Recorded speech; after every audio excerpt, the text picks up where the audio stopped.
Allahu Allahu Allahu Allah.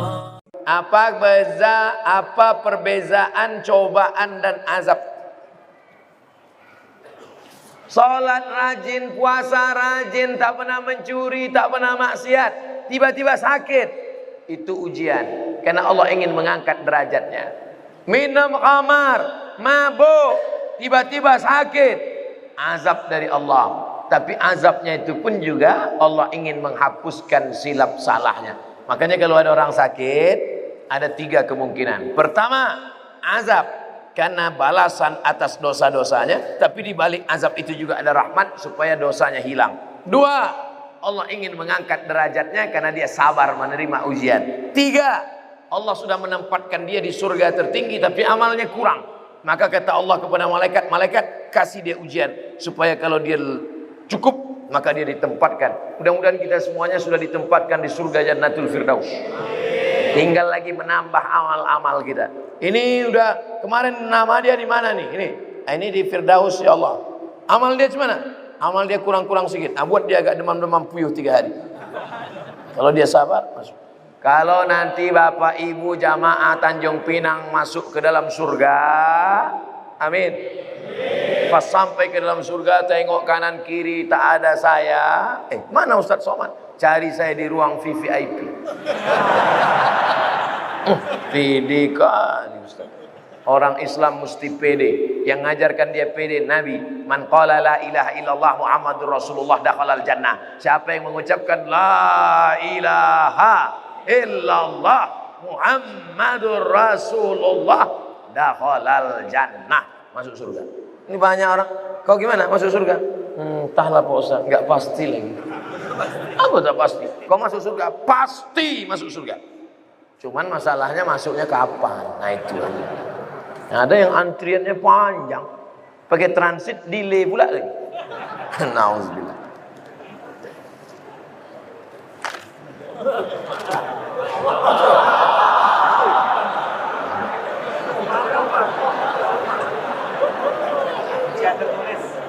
Ujian lisan tertulis. Pertama-tama, mau pakai pertama-tama.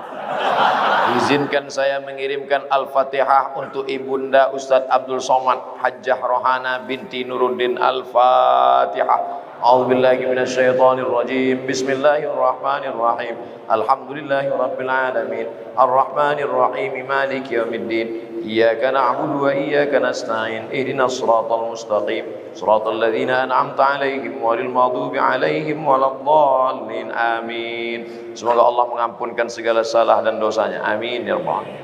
Ketika saya sholat berjamaah, saya berada di shaf kedua.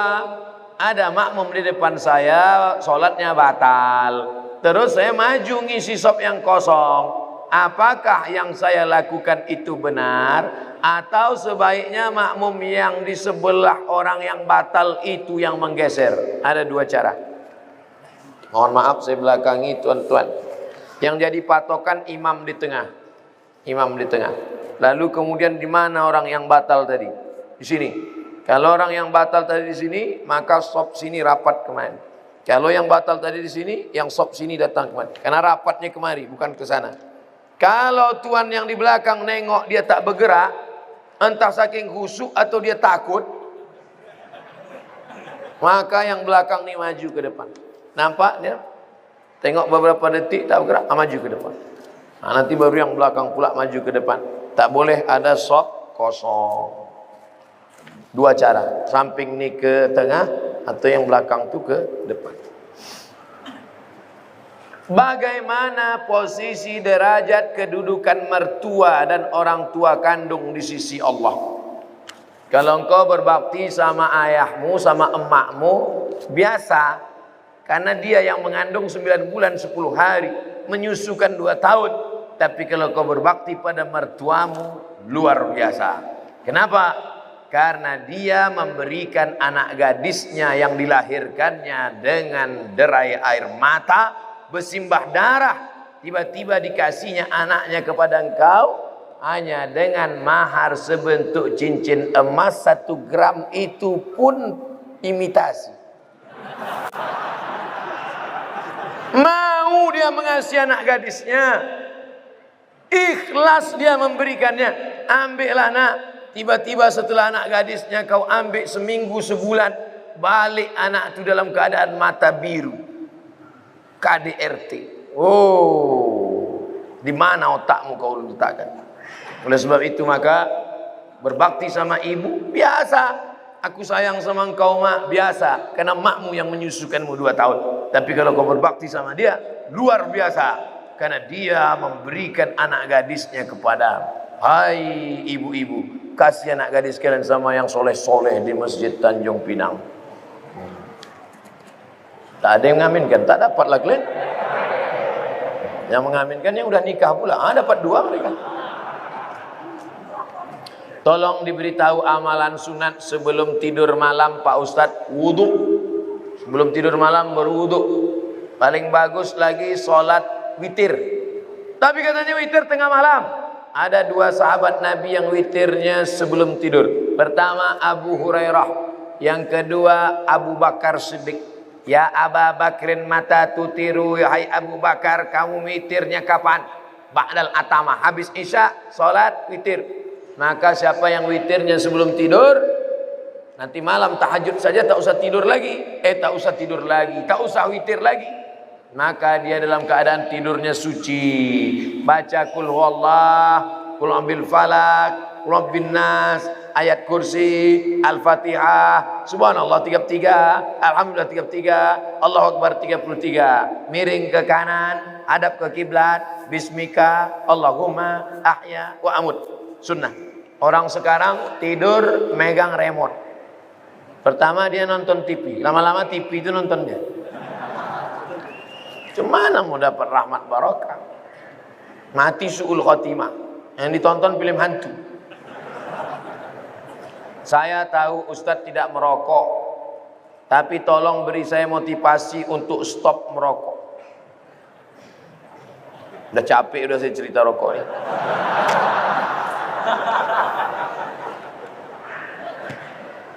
Hai yang merokok berhentilah. 1 hari 10.000, 1 bulan 300.000, 1 tahun 3 juta, 1 tahun 3.600.000 sudah bisa beli kambing kurban. Bisa apa tak bisa? Bisa. 2 ekor kambing bisa berkurban. Coba mulai besok. Kalau mulut tu agak-agak masam, cari permen. Tak tahan juga, rokok. Agak 1 isap, terus tak beli. Perlahan-perlahan. Tanya orang yang sudah berhenti itu, gimana cara dia bisa berhenti? Di luar negeri orang berhenti karena pajak rokok ditinggikan setinggi-tingginya.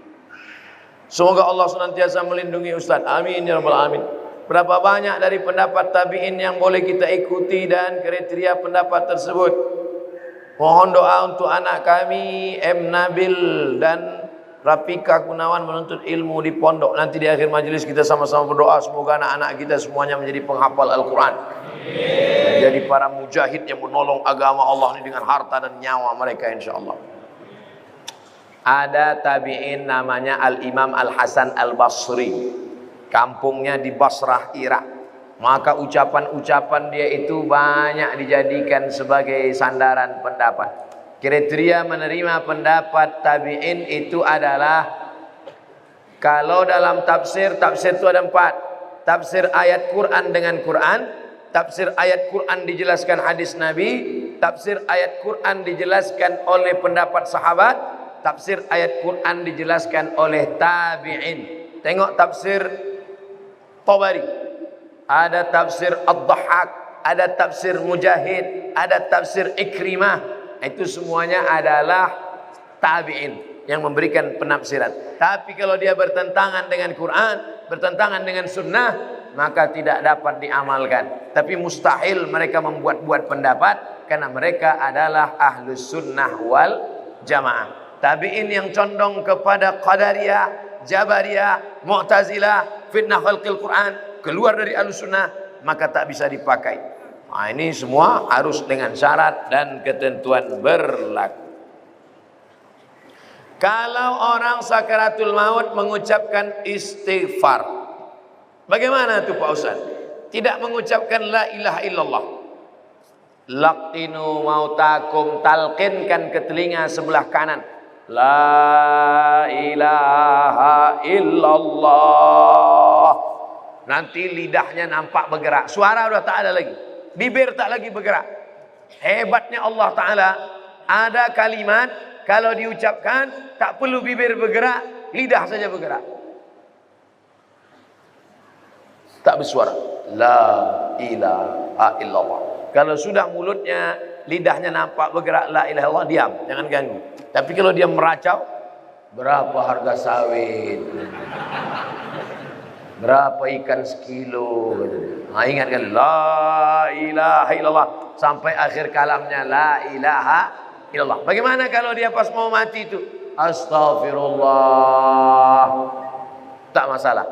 Karena substansi makna la ilaha illallah ada dalam astaghfirullah, ada dalam salawat, ada dalam subhanallah, ada dalam alhamdulillah, ada dalam Allahu Akbar. Nabi ketika mau meninggal dunia, apa kata Nabi? Allahumma ar-rafiqul a'la. Allahumma ar-rafiqul a'la. Kata Nabi. Tengok kitab Ar-Rahiq Al-Maktum. Allahumma ar-rafiqul a'la. Ya Allah, akan bersama dengan sahabat-sahabat a'la yang tinggi. Nabi-nabi, siddiqin, syuhada, orang mati syahid, salihin. Jadi jangan nanti waktu menengok ada orang sakratul maut, astaghfirullah, su'ul khotimah. Nah, karena substansi maknanya tetap ada. Bagaimana para rawi zaman dulu membukukan hadis? Bagaimana cara mereka membedakan hadis asli dan hadis palsu? Al-bazinjan syifaun min kulli da. Terong obat dari segala macam penyakit. Itu contoh hadis palsu. Terong obat segala macam penyakit. Siapa yang membuat hadis palsu? Tukang jual terong. Biar supaya laku dibuatnya hadis palsu. Syarat hadis sahih ada 5. Yang pertama, sanadnya bersambung. Sanad itu apa? Kau dapat hadis dari siapa? Imam Bukhari. Imam Bukhari dapat dari siapa? Abdullah bin Maslamah. Abdullah bin Maslamah dari siapa? Malik bin Anas. Malik bin Anas dari siapa? Abu Zinad. Abu Zinad dari siapa? Al-A'raj. A'raj dari siapa?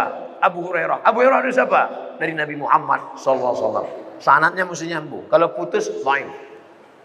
2. Periwayatnya mesti adil. Adil. Apa arti adil? Menjauhi dosa besar, menghindari dosa kecil. Dulu, kalau ada periwayat hadis yang tidak menutup kepala, tak diterima hadis. Karena tidak adil, tidak melanggar, sudah melanggar muru'ah.